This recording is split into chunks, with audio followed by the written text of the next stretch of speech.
Hello students, welcome to my channel. आज हम alkene का परऑक्साइड इफेक्ट क्या होता है इसके बारे में जानकारी लेंगे।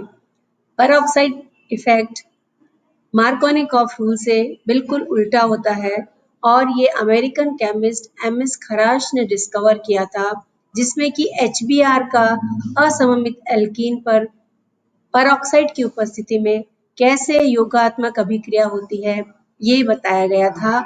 ये मार्कोनिकॉफ नियम का जस्ट अपोजिट होता है, इसलिए इसे हम एंटी मार्कोनिकॉफ रूल HBr को जोड़ने पर जो प्राप्त होता है उसे हम एंटी मार्कोनिकॉफ कहते हैं। और ये क्योंकि परऑक्साइड की उपस्थिति में होता है, इसलिए इसे हम परऑक्साइड प्रभाव भी कहते हैं। क्योंकि ये खराश ने डिस्कवर किया था, इसलिए हम इसे खराश प्रभाव भी कहते हैं। एग्जाम्पल के तौर पर हम लेते हैं कि कैसे प्रोपाइलीन जो है, प्रोपाइलीन क्योंकि ये एक असममित असिमेट्रिक एल्कीन है, इसका HBr से किस प्रकार से योग होता है ये हम देखते हैं कि परऑक्साइड की उपस्थिति में हम देखते हैं कि एन प्रोपाइल ब्रोमाइड बनता है, जिसे कि एंटी मार्कोनिकॉफ प्रोडक्ट कहते हैं। और जब परऑक्साइड की अनुपस्थिति में हम ये अभिक्रिया कराते हैं तो हमें आइसोप्रोपाइल ब्रोमाइड प्राप्त होता है। तो ये मार्कोनिकॉफ नियम के अकॉर्डिंग ये उत्पाद होता है। तो हम देखते हैं कि मार्कोनिकॉफ नियम में जो आइसोप्रोपाइल ब्रोमाइड बनता है वो परऑक्साइड की अनुपस्थिति में बनता है, और जो एन प्रोपाइल ब्रोमाइड बनता है जिसे कि हम एंटी मार्कोनिकॉफ प्रोडक्ट कहते हैं, वो परऑक्साइड की उपस्थिति में बनता है।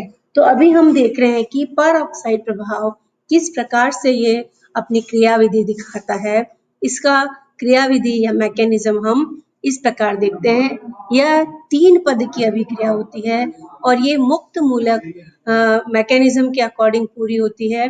मुक्त मूलक अभिक्रिया जो हम देखते हैं उसे हम फ्री रेडिकल मैकेनिज्म भी कहते हैं। ये 3 पदों में पूरी होती है। चेन इनिशिएशन रिएक्शन, जिसमें कि अभिक्रिया चेन को शुरू करने वाले पद होते हैं। दूसरा स्टेप जो होता है वो होता है चेन प्रोपोगेशन रिएक्शन, और तीसरी स्टेप जो होती है वो चेन टर्मिनेशन अभिक्रिया। तो हम सबसे पहले देखते हैं स्टेप 1 रिएक्शन में परऑक्साइड की उपस्थिति में परऑक्साइड डिसोशिएट होकर एल्कोक्सी फ्री रेडिकल्स बनाता है। यह परऑक्साइड है ROOR। हीट करते हैं या यूवी सनलाइट की उपस्थिति में यदि हम इसको RO करते हैं तो हीट करते हैं, यूवी सनलाइट नहीं, ROR को हम जब हीट करते हैं तो 2RO जो मुक्त मूलक बनते हैं।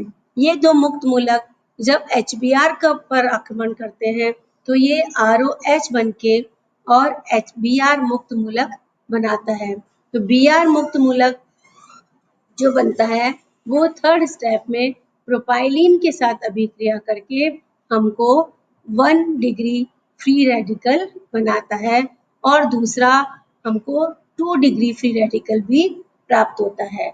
जैसा कि हम जानते हैं कि द्वितीयक मुक्त मूलक जो होता है ज़्यादा स्थायी होता है, और 1 डिग्री या प्राथमिक मुक्त मूलक जो होता है वो कम स्थायी होता है। इस कारण से हम देखते हैं कि आने वाला जो नेक्स्ट Br है मुक्त मूलक, वो भी मोर स्टेबल इसके ऊपर लग जाता है। और हमें, क्योंकि जैसा हम जानते हैं 3 डिग्री मुक्त मूलक 2 डिग्री मुक्त मूलक से ज़्यादा स्थायी है, और 2 डिग्री मुक्त मूलक जो है 1 डिग्री से ज़्यादा स्थायी है। इसलिए हम देखते हैं कि 2 degree free radical is formed predominantly, मुख्यतः 2 डिग्री मुक्त मूलक ही बनता है और ये ज़्यादा स्थायी होता है। चौथे पद में क्या होता है, क्योंकि ये more stable 2 degree free radical attacks at the HBr, ये वाला जो मुक्त मूलक होता है वो HBr पर आक्रमण करता है to form anti Markovnikov product and bromine atom. ये फिर ब्रोमीन एटम बन जाता है।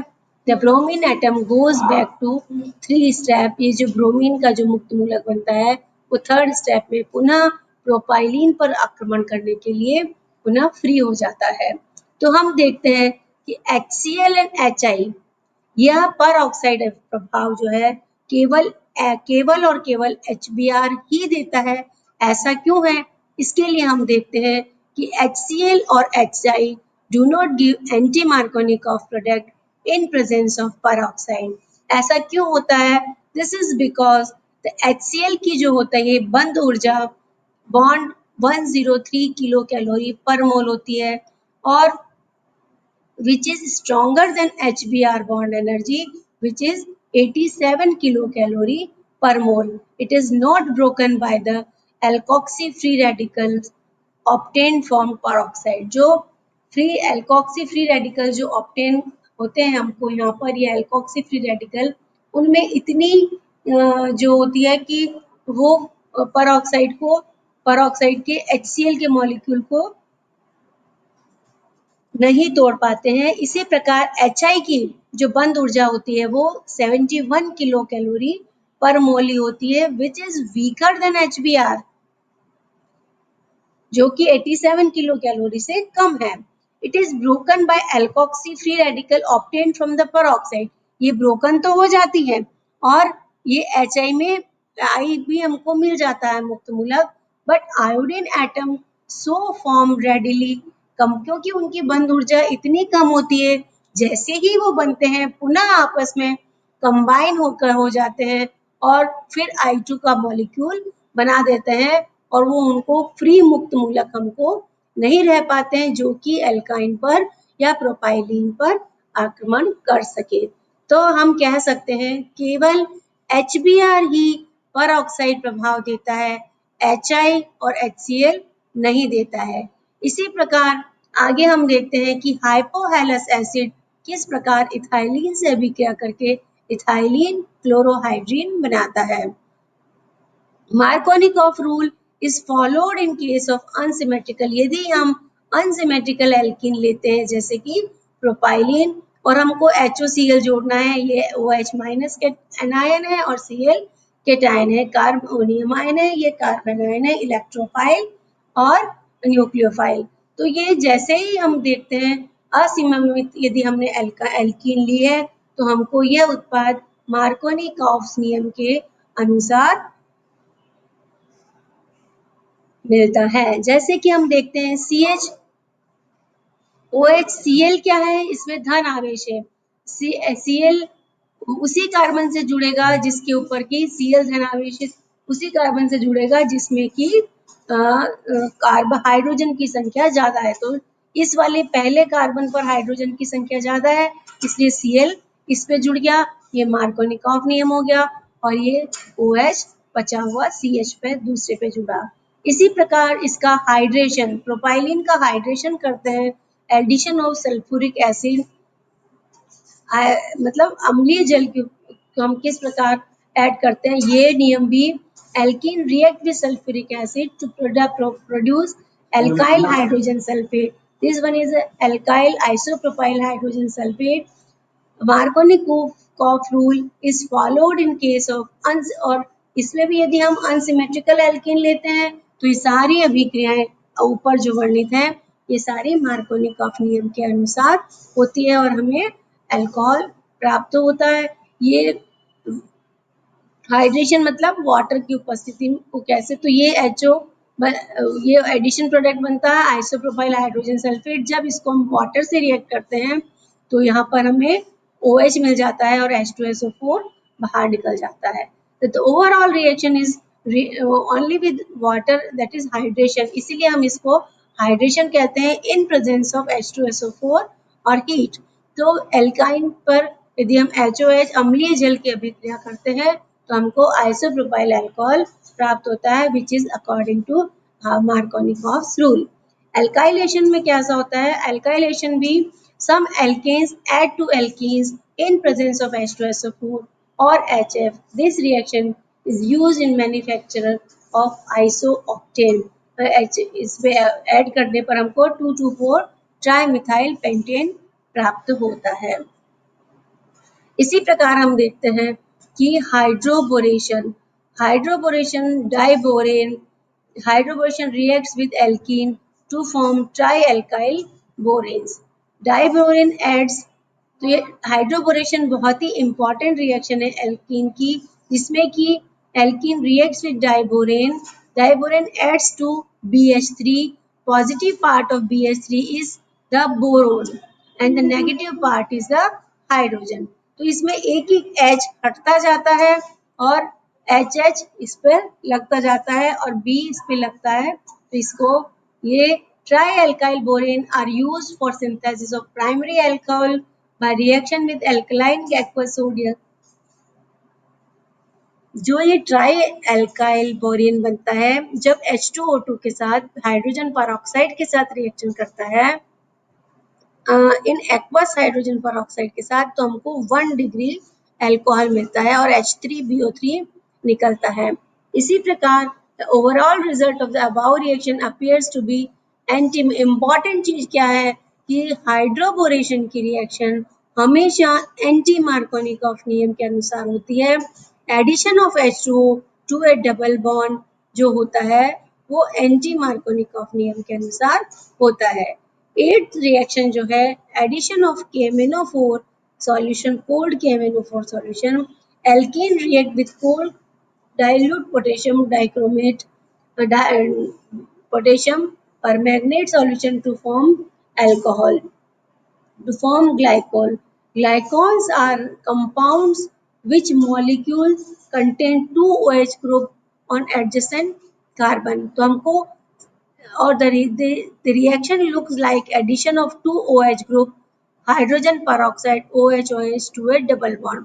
तो बस इसमें हमको एल्कीन के ऊपर इन प्रेजेंस ऑफ KMnO4 जो पोटेशियम कोल्ड डाइल्यूट KMnO4 के साथ हम रिएक्ट कराते तो हमको ग्लाइकोल मिलता है। और since the bright purple colour, इसमें ये एक 1% बेयर सॉल्यूशन भी कहते हैं, क्योंकि जो KMnO4 का जो पिंक कलर होता है वो क्या होता है डिसकलर डिकलराइज हो जाता है, डिसअपियर हो जाता है। It is used as a test for the presence of double bond, इसे हम बेयर्स टेस्ट कहते हैं। तो जैसे ही एल्कीन या एल्काइन होगा इस KMnO4 का कलर डिसअपियर हो जाता है, तो इसे हम पता लगा सकते हैं कि इसमें अनसैचुरेटेड कंपाउंड या सॉल्यूशन अननोन सॉल्यूशन है। Now oxidation with hot KMnO4 solution, hot KMnO4 के साथ करने पर प्रोपाइलिन से हमें एसिटिक एसिड प्राप्त होता है।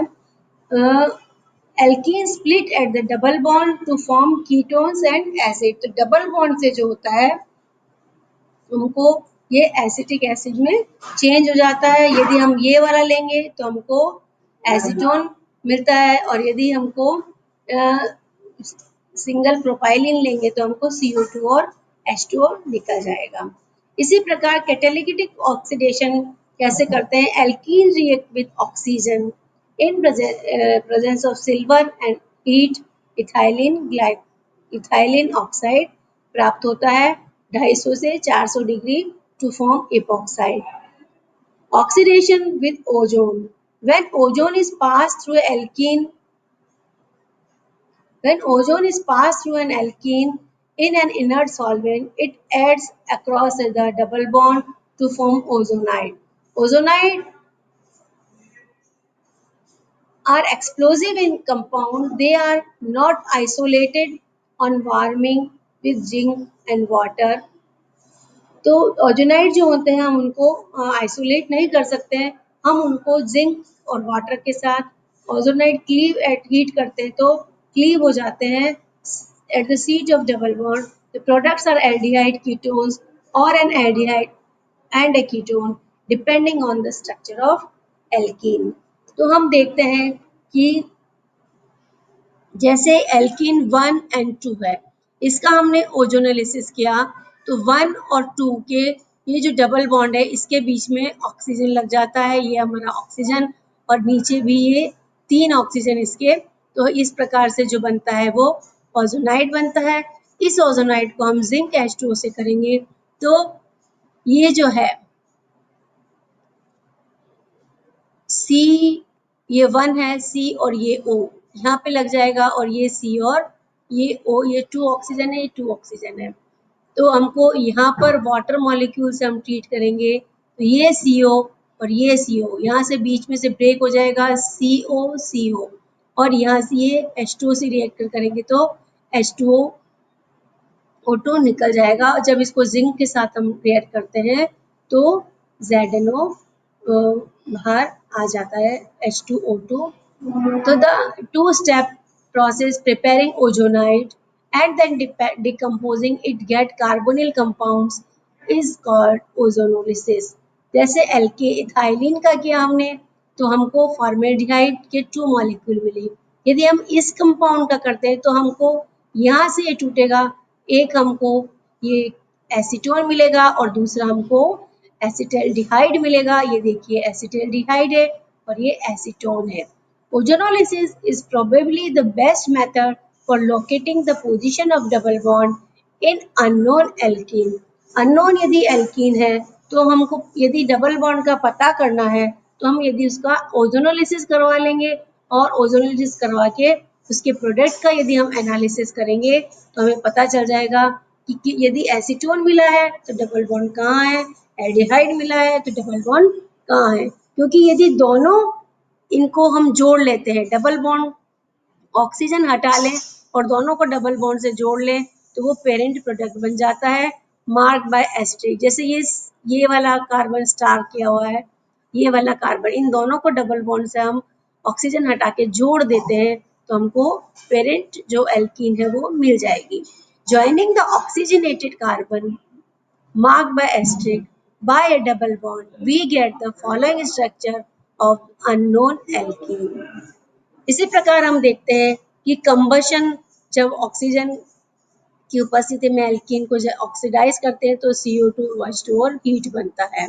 पॉलीमराइजेशन और जो इनका वो रिएक्शन है वो हम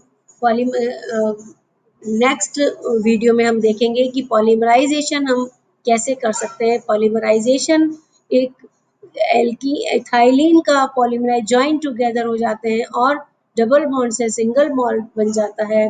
the process by which simple molecule join together to form large molecule is known as polymerization। Simple alkene polymerizes to form long chain addition polymers। For example, ethylene gives polyethylene, polyethylene, polypropylene gives propylene।